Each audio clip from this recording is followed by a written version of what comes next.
नमस्कार दोस्तों, DS homeopathy channel में आप सभी लोगों का बहुत बहुत हार्दिक स्वागत है। आज हम एक नए वीडियो के साथ में आपके समक्ष फिर से हाजिर हैं और आज एक टॉपिक का नाम है disease of the rainy season. Rainy season में कौन कौन सी बीमारियां होती हैं जो कॉमन हमारी बीमारियां हैं। ये मेरे ख्याल में आया कि हमारा ये रेनी सीजन चल रहा है। इस रेनी सीजन में कुछ हम अगर सावधानियां अगर हम बरतेंगे तो हो सकता है कि आप कई बीमारियों से बच सकते हैं। तो ये जो भी कॉमन डिजीज़ इस सीजन में होती हैं उसके बारे में हम डिस्कस करेंगे।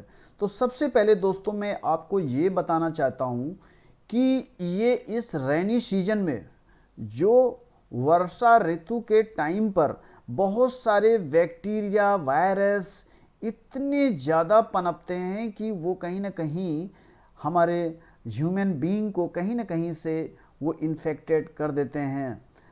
इंसेक्ट बाइटिंग ले सकते हैं, मॉस्किटो बाइटिंग ले सकते हैं। इसकी वजह से भी ये दिक्कतें हमारे शरीर में बहुत ज़्यादा फैलती हैं। दूसरी एक जानकारी मैं आप लोगों को देना चाहता हूँ कि बैक्टीरिया और वायरस, हम लोग सोचते हैं ना एंटीबायोटिक दवाइयाँ खाते हैं एलोपैथिक में। अरे एंटीबायोटिक दवाइयाँ सिर्फ बैक्टीरिया के लिए बनी हुई हैं, वायरस के लिए आज वर्ल्ड में कोई भी एंटीबायोटिक कोई भी दवा उसके लिए नहीं बनी है। उसका एक ड्यूरेशन होता है, उस ड्यूरेशन तक बॉडी के अंदर में उसका इन्फेक्शन या इफेक्ट रह सकता है और एक उसके टाइम के बाद में वो प्रॉब्लम वहाँ से ख़त्म हो जाती है। हाँ, ये जो मेडिसिन लेते हैं इससे उसका प्रकोप ज़्यादा ना बढ़े, ज़्यादा उसका इन्फ्लामेशन होने के चांसेस ना बढ़ें, इसलिए हम मेडिसिनल थोड़ा सपोर्ट यहाँ पर हम लेते हैं। तो ये जैसा कि प्रेजेंटेशन में आपको दिखाया जा रहा है, ये हमारी नियर अबाउट 10 जो ऐसी बीमारियां हैं जो हमारी बैक्टीरिया वायरस मॉस्किटो की वजह से ये बीमारियां होती हैं। तो ये हम अगर सावधानियां रखेंगे, आज के समय में क्या है, लोग कटे हुए फल रखे रहते हैं। अरे बैक्टीरिया वायरस तो वहां से इंसर्ट करेगा ना, हमें तो उसको प्रोटेक्शन के लिए रखना चाहिए ना। लोग रेनी सीजन में भीग जाते हैं, कोई ना कोई तो उसमें भीगने के टाइम में कोई भी बैक्टीरिया वायरस आपको हार्म कर ही सकता है। और सबसे ज़्यादा प्रॉब्लम होती है बच्चों को, बुजुर्गों को, उनके लिए सबसे ज़्यादा दिक्कत हो जाती है क्योंकि उनका इम्यूनिटी लेवल एक, जैसे बच्चों में थोड़ा इम्यूनिटी लेवल बेटर रहता है in respect of old person. Old person का बहुत इम्यूनिटी लेवल उनका लो होता है जिसकी वजह से कोई भी बैक्टीरिया वायरस उसके ऊपर में हावी हो सकता है। तो दोस्तों पहली हमने ये डिजीज लिया है डायरिया। सभी को पता है कि इसमें डायरिया, हमारे लूज मोशंस इसमें होते हैं और इतना ज़्यादा वहाँ से वाटर डिस्चार्ज बॉडी से हो चुका होता है जिसकी वजह से एकदम बॉडी वीक हो जाती है। तो उसके लिए सबसे बढ़िया और इफ़ेक्टिव मेडिसिन है आर्सेनिक एल्बम 30। बड़े लोग हैं, 4 बूंद 1/4 कप पानी में दिन में 3 बार 1 या 2 दिन लेंगे, बिल्कुल ठीक हो जाएगा। फिर भी अगर ये डायरिया अगर ठीक नहीं होता है तो इसके साथ साथ एक मेडिसिन है एलोस 30, 4 बूंद 1/4 कप पानी में दिन में 3 बार लेंगे, आप देखेंगे आपका डायरिया का प्रॉब्लम ठीक हो जाएगा। दूसरा दोस्तों एक प्रॉब्लम सबसे ज़्यादा इस सीजन में जो रेनी सीजन में चलती है, that is a viral fever. Viral fever ये सबसे ज़्यादा दिक्कत देता है क्योंकि वो एक दिन नहीं रहता है, 3 से 4 दिन 10 से 15 दिन तक भी वो रह सकता है। तो वायरल फीवर में बॉडी में हेडेक भी हो सकता है, टेम्परेचर भी हो सकता है, तो बॉडी एक भी हो सकता है, बॉडी में पेन भी हो सकता है। तो उस कंडीशन में मेडिसिन रस्टॉक्स हमारी बहुत इफ़ेक्टिव मेडिसिन है। रस्टॉक 30, 4 बूंद 1/4 कप पानी में। हाँ दोस्तों, जो भी मैं मेडिसिन बता रहा हूँ ये मेडिसिन को हमेशा आप याद रखिएगा कि ऐसा नहीं है कि केवल यही मेडिसिन इसके लिए केवल काम करती है, और चीज़ों के लिए भी काम करती है। बट जो पर्टिकुलर जो मैं डिजीज़ आपको बता रहा हूँ, मैंने एक एक मेडिसिन लिया है, इसके अलावा भी मेडिसिन होती हैं बट यहाँ पर मैं आपको एक मेडिसिन, स्पेसिफिक मेडिसिन मैंने बताने की कोशिश की है। तो वायरल फीवर में रशटॉक्स 34 बूंद 1/4 कप पानी में, अगर बच्चे हैं तो 1 चम्मच पानी में 2 से 3 बूंद दिन में 3 बार ले सकते हैं। देखेंगे वायरल फीवर आपका धीरे धीरे कंट्रोल हो जाएगा। नेक्स्ट है मलेरिया। मलेरिया ये सभी को पता है कि ये मॉस्किटो के काटने से ये मलेरिया डिजीज होता है। और मलेरिया में देखेंगे कि इसमें बहुत ज़्यादा ठंडी लगता है, इतना ठंडा लगता है कि एक क्विल्ट माने यानी रजाई, एक रजाई या ब्लैंकेट से उसका काम नहीं होता है, 1 या 2 रजाई भी उसको ओढ़ना पड़ सकता है। और काफ़ी हाई फीवर आता है, शीवरिंग, कपकपी होती है।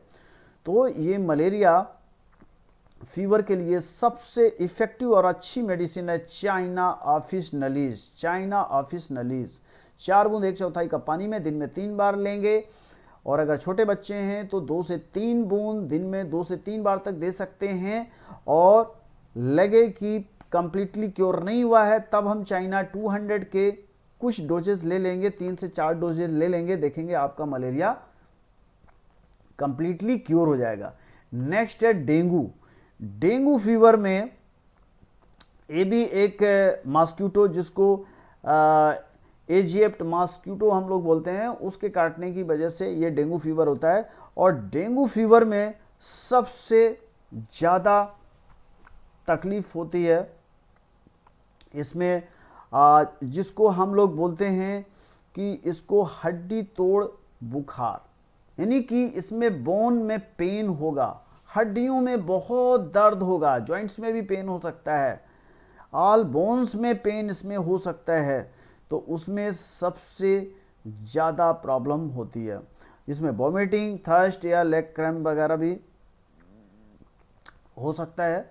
तो उस कंडीशन में देखेंगे कि ये हमारी डेंगू फीवर में सबसे ज़्यादा इफ़ेक्टिव मेडिसिन यूपेटोरियम पर्फ। यूपेटोरियम पर्फ 4 बूंद 1/4 कप पानी में दिन में 3 बार लेंगे, देखेंगे आपका डेंगू फीवर कंप्लीटली क्योर हो जाता है। इन केस अगर 30 पोटेंसी में मान लेते हैं कि कंप्लीटली क्योर नहीं होता है तब हम यूपेटोरियम पर्फ 200 के कुछ डोजेस ले लेंगे। 4 बूंद 1/4 कप पानी में दिन में 2 बार, जरूरत पड़ने पर 3 बार भी ले सकते हैं। 3 से 4 दिन या 5 दिन मैक्सिमम लेंगे, देखेंगे कंप्लीटली आपका डेंगू फीवर क्योर हो जाता है। इन्फ्लुएंजा, इन्फ्लुएंजा सबको पता है कि इसमें स्नीजिंग, कफिंग, ये सारी प्रॉब्लम इन्फ्लुएंजा में होती हैं। और इन्फ्लुएंजा के लिए सबसे बेहतरीन मेडिसिन है इन्फ्लुएंजिनम 30 या 200। इसमें 4 बूंद 1/4 कप पानी में 1 या 2 दिन हम ले लेंगे, दिन में 3 बार, देखेंगे आपका इन्फ्लुएंजा कंप्लीटली क्योर हो गया। तो बड़े लोग कैसे लेंगे? 4 बूंद 1/4 कप पानी में दिन में 3 बार। अगर छोटे बच्चे हैं तो 2 बूंद करके दिन में 3 बार 1 चम्मच पानी में 2 से 3 दिन लेंगे, देखेंगे कंप्लीटली क्योर हो जाएगा इन्फ्लुएंजा। नेक्स्ट है स्टमक फ्लू। स्टमक फ्लू में इसमें उसको बहुत ही पेन हो सकता है, कुछ वॉमिटिंग हो सकती है, कुछ लूज मोशंस हो सकते हैं। तो ये देखेंगे बहुत सारी चीज़ें आज के समय में, ये खाने पीने में भी बहुत सारा इन्फेक्शन या बैक्टीरिया रहता है, तो वो बॉडी में हमारा इफेक्ट डालता है आकर के, ठीक है। तो उसके लिए इफेक्टिव मेडिसिन है आर्सेनिक 30, 4 बूंद 1/4 कप पानी में दिन में 3 बार। अगर छोटे बच्चे हैं तो 2 बूंद 1 चम्मच पानी में दिन में 2 से 3 बार तक दे सकते हैं हम, ठीक है। फिर भी अगर कुछ रह जाता है तो हम आर्सेनिक एल्बम 200 के कुछ डोजेस हम ले लेंगे, 3 से 4 डोज सुबह शाम, देखेंगे आपका स्टमक फ्लू का प्रॉब्लम कंप्लीटली क्योर हो जाएगा। नेक्स्ट है लिप्टोस्पिरोसिस। ये एक बैक्टीरियल इन्फेक्शन है, इसका नाम है बैक्टीरिया लिप्टोस्पिरोसिस नामक बैक्टीरिया से ये होता है। इसमें हाई फीवर हो सकता है, हेडेक हो सकता है, सर्दी लग सकती है, सर्दी के साथ साथ वॉमिटिंग हो सकती है। तो ये इस प्रॉब्लम को ठीक करने के लिए बहुत बेहतरीन मेडिसिन है आर्सेनिक एल्बम 30। बड़े हैं तो 4 बूंद 1/4 कप पानी में दिन में हम 3 बार ले सकते हैं। अगर छोटे बच्चे हैं तो 2 बूंद करके 1 चम्मच पानी में ले सकते हैं। देखेंगे 3 से 4 दिन में कंप्लीटली क्योर हो जाता है। ठीक है, नेक्स्ट है चिकनगुनिया। चिकनगुनिया ये भी एक इन्फेक्टेड मॉस्किटो के थ्रू ही होता है और चिकनगुनिया का ड्यूरेशन 3 से 6 महीने तक हो सकता है और इसमें इतना ज़्यादा प्रॉब्लम होता है, खास तौर से जॉइंट्स पेन इसमें सबसे ज़्यादा होता है। फीवर बहुत इसमें हाई फीवर आता है, कभी कभी टेम्परेचर 102, 103, 104 डिग्री तक जाता है। तो देखेंगे कि ये चिकनगुनिया में बहुत ज़्यादा तकलीफ होती है, खास तौर से इसमें जॉइंट्स पेन और हाई फीवर की वजह से। तो इसके लिए बहुत फेमस मेडिसिन है चिकनगुनिया की यूपेटोरियम पर्फ 30 एंड 200। मोस्टली जो हमारा क्लिनिकल प्रैक्टिस में 200 के बहुत अच्छे रिजल्ट मिलते हैं। अगर हमें 200 अगर ले रहे हैं तो 4 बूंद 1/4 कप पानी में दिन में 2 बार दे सकते हैं। 3-4 दिन 5 दिन तक देंगे। और यूपेटोरियम दोस्तों ये हमेशा ध्यान रखिएगा, इसकी और भी एक अच्छी चीज़ है कि ये प्लेटलेट्स लेवल को भी बढ़ाती है। ठीक है, तो जब भी कोई भी अगर फीवर, चाहे वो मलेरिया फीवर हो या डेंगू फीवर हो या आपका चिकनगुनिया या टाइफाइड, तो सबसे पहले अटैक करता है प्लेटलेट्स के ऊपर में, वो सबसे ज़्यादा डैमेज हो जाता है क्योंकि वो बैक्टीरिया वायरस से फाइट करता है। ठीक है, तो चिकनगुनिया हो गया। नेक्स्ट है कालरा। कालरा ये भी इन्फेक्शन ऑफ द इंटेस्टाइन, मतलब ये आंत में एक इन्फेक्शन हो जाता है जिसकी वजह से होता है। इसमें वॉमिटिंग भी हो सकती है, थर्स्ट भी हो सकता है, मतलब उल्टी हो सकती है या उल्टी करने का मन भी करता है, प्यास भी लगता है, लेग क्रैम्प्स, पैरों में बहुत खिंचाव जैसा दर्द भी होगा। तो देखेंगे कालरा के लिए सबसे इफेक्टिव मेडिसिन है वेरेट्रम एल्बम। ठीक है, 30 पोटेंसी 4 बूंद 1/4 कप पानी में दिन में 3 बार लेंगे। अगर छोटे बच्चे हैं तो 2 बूंद 1 चम्मच पानी में दिन में 2 से 3 बार तक देंगे। कुछ दिनों तक देंगे, 4 दिन 5 दिन लेने के बाद में देखेंगे कंप्लीटली क्योर हो गया। अब लास्ट डिजीज टाइफाइड। इसमें टाइफाइड भी होने के बहुत चांसेस रहते हैं। इसमें टाइफी नाम का सल्मोनेला टाइफी नाम का जो भी इसमें एक बैक्टीरिया रहता है जिसकी वजह से ये टाइफाइड हमारा फीवर होता है। ठीक है, तो इस टाइफाइड को ठीक करने के लिए सबसे अच्छी मेडिसिन है टाइफोइडिनम 200। 4 बूंद 1/4 कप पानी में दिन में 2 बार लेंगे। कुछ दिनों तक लेंगे, 2 से 3 दिन या मैक्सिमम 5 डेज लेने के बाद में देखेंगे आपका टाइफाइड कंप्लीटली क्योर हो जाता है।